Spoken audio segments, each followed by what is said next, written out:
ఆగుర్రే ఇట్లకెళ్ళి ఎవ్వడొస్తే బాగానే ఫస్ట్ అడుగుదాం. అబ్బా ఫస్ట్ వచ్చే మహాన్ భావుడు ఎవడో వాని 1000 రూపాయలు అడుగుదామే అయితే. ఎందుకు 3000 అడుగుదాం. నీకు ఆశకు అద్దలేదా నీ 1000 ఇచ్చినా ఎక్కువ 3000 ఇస్తాడు వాడు.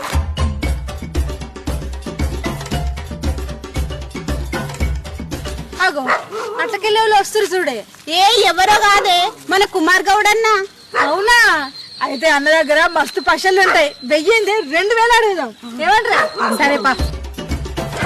వీళ్ళేంద్రో కలర్ పూసుకుంటూ ఊరికి అడ్డంగా నిలబడరు. అయితే పైసలు ఆడుతారే ఏంది?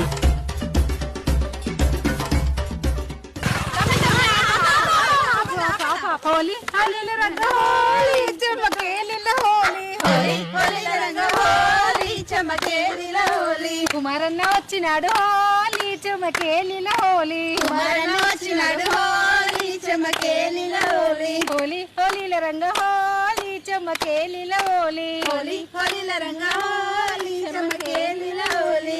తమ్మి పైసలు తీసావా కలర్ వేయమంటావా? అందుకే 3 కలర్లు ఉన్నాయి. నా దగ్గర పైసలు ఎక్కడి రా? నేనే ఇప్పుడు తాళాలకు పోతుంటే.